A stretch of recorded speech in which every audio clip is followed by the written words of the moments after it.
Today I'm going to be breaking down how you can use Super Yetis in combination with a Royal Champion charge here at Townhall 14 to 3-star any base. So here is the army composition that we are going to be using today, and as you can see it's very simple. We're going to be coming in with that Royal Champion charge first, so it's super important that you do go ahead and bring those electro boots on her. If you don't have the electro boots, you're probably going to need to find a different strategy. This one you can do without the Royal Champion charge, but it definitely makes life a hell of a lot easier if you use it. Next up, of course, those Super Yetis themselves are going to be coming in, and honestly you're pretty much just spamming them in. It's an incredibly simple army, so let's jump in and we'll break it down. So the first thing we're going to be doing with this particular composition is bringing in that Royal Champion charge. Now honestly, starting off this attack is incredibly simple. You're going to identify a corner of the base that you're going to be able to bring your Royal Champion in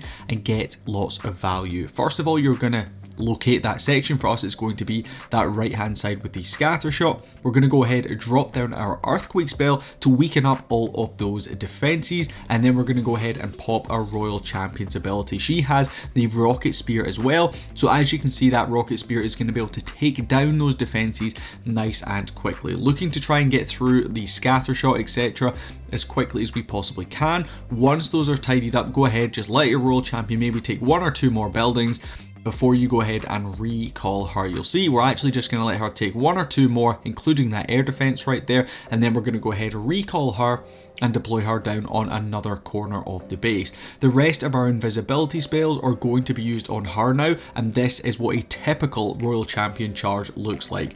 So basically that first is just going to be using the earthquake spell in combination with the rocket spear to take down a corner of the base and to help set that funnel. Next you're going to be creating the rest of the funnel on the opposite corner using that Royal Champion's electro boots and of course her power. So just keep an eye on her. You're going to continuously use those invisibility spells as she progresses through into the base. Once you set up enough of a funnel like we have here, we're going to go ahead and drop in the rest of our troops, which of course is going to be the Super Yetis, our King, our Log Launcher, and that Grand Warden. Don't be scared to go ahead and use that Eternal Tome ability nice and early on. Protect up those troops as they make their way into the Town Hall. Now of course we do have the Barbarian King's Earthquake Boots ability in this particular one, and it's very good to bring that ability to open up some of those centralized wall compartments, just giving you access into some of those parts of the base slightly deeper in. Now we do of course in this particular attack still have a couple of those invisibility spells left, so if you go ahead and revive your Royal Champion like we end up doing right here, you can use the rest of your invisibility spells to help protect her and push you through the back end of the base. Honestly, this is probably one of the easiest strategies you could use. Using a Royal Champion charge, sometimes people do get a little bit worried, especially if they maybe don't have the electro boots maxed out, but honestly I would not be too worried about doing this particular one. It's very difficult to sometimes do it in these really high complicated situations where you've got to get it exactly right with your timing etc. But in this particular one, you're just going ahead, easily taking down one of the corners with the earthquake spell and the rocket spear. Then the rest of the Royal Champion charge, you can be super generous with those invisibility spells. You don't need to get them exactly right, as long as you try and protect your Royal Champion enough that the funnel is created. The Super Yetis will honestly do the rest of the work. So moving through into that next replay, I will as always remind you guys that there is a link for this army composition down in the description below if you would like to pick it up. While you're down there, feel free to go ahead and subscribe to us here at the Barracks. Again, thank you so much for 2,000 subscribers. Stay tuned because I will be announcing the winner of that giveaway we had on the channel very soon. But continuing on, in this attack you guys will see again coming in with that rocket spear and earthquake nice and early on, clearing out one of those sections of the base, then bringing in the RC charge for the remaining defenses and part of that funnel. Now when it comes to funneling, honestly the Royal Champion should do the majority of the work, but if you're going for a super wide funnel like we do have here, and the Royal Champion perhaps misses a building or two with her earthquake boots, you can go ahead and bring in those super barbarians. That's basically what they're using used for, just to help create the funnel. In this particular one, we're actually going to be saving them for a bit of cleanup, but it's not the end of the world. The Super Yetis are going to start coming through and they're going to start wreaking some havoc. The good thing about this strategy is, of course, you have the Rage Gem on that Grand Warden, just constantly giving that bit more DPS and, of course, damage. Pushing on through, again, keep an eye on that Barbarian King. He is pretty important, trying to bring in lots of value from those Earthquakes boots. So if you do see him get locked onto something like the single target Inferno, just be careful, you potentially may need to use an invisibility spell if you do have one left up. Again, Grand Warden's ability, we're going to use it when we're kind of coming under the most amount of fire. For us in this particular one, that's going to be coming in with the scatter shots, the multi-target Infernos, enemy heroes, we've got the Townhall in there as well. So just trying to protect up as much as possible.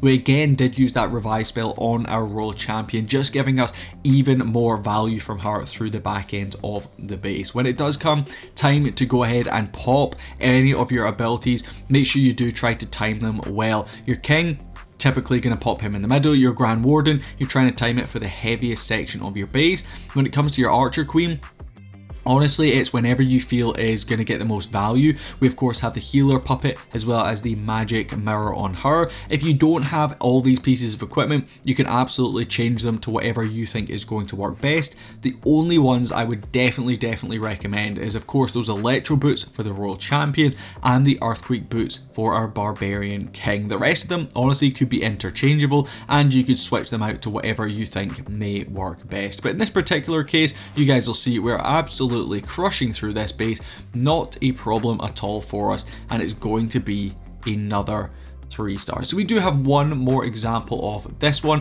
where the funnel doesn't go quite to plan, but we're still able to pull through and bring in that 3 star. And here we go with that last replay. Like I say, in this particular one, it's a really strange base layout that we do end up struggling to try and take down, but this just shows that even if your funnel doesn't quite go to plan, you maybe don't quite get the value you're looking for with it, you can still bring in those 3 stars. Honestly, the Super Yetis are probably one of my favorite troops. I love those electromites that come out. They get lots of chain value. They're kind of like mini electro dragons as such, which I guess is exactly what they're designed to look like. But honestly, they're super fun to use. They're really easy to use, and doing slightly more skillful stuff with the Royal Champion at the start does still make it feel like you're doing a more skillful attack rather than just spamming a whole load of troops in without even really thinking about them. At least with this portion of the attack, you're having to, you know, do a bit more technical work, drop down those invisibility spells every kind of 4 seconds. But for us, again, looking to get as much value as we can from that Royal Champion. If she does end up locking onto enemy heroes, enemy clan castle troops, don't worry about it too much. As long as she's created that funnel and you've got the value you're looking for, you can pretty much just go ahead and get the next portion of your attack going. Again, creating that funnel, coming in with those Super Yetis. The Super Barbarians, you don't really tend to see too much in these attacks, in these replays, but what we're doing with those Super Barbarians is helping to create the funnel a little bit, dropping them down on 1 or 2 buildings close to where the Super Yetis may go, trying to force them in a particular direction. You can also just get lots of value from them, typically towards the end of attacks when there's a lot less defenses in the core of the base. Now, if we pause things up right here, you guys can see this is exactly what I was talking about. We have hardly got any troops sticking together. We have a pack down the bottom, some in the middle, and some up towards the top. They've really spread out. All our heroes have spread out as well. And this is when you might start to go, okay, this is not good, starting to panic a little bit. We may not be getting the value we're looking for. But there's no point in stressing. You still, like you saw at the top section of the base, have that King's ability. The Earthquake Boots will give him access, if he's on the outside, back onto the inside of the base. The most important thing, of course, for us in this particular situation is going to be trying to take down that Townhall. So we're going to use any remaining hero abilities and any remaining spells to take care of that Townhall. Just like we're doing here, we use those invisibility spells on the Super Yeti as well as on our Grand Warden. And this one we do end up pulling through for another 3 star, pretty much swagging our Queen's ability there at the end. So if you guys did enjoy this video and you'd like to go ahead and subscribe, I'd really appreciate it. Honestly, the growth in the channel has been absolutely amazing, and it's awesome to see so many new faces down in the comments. So thank you for watching, and I'll catch you guys in the next one. Peace.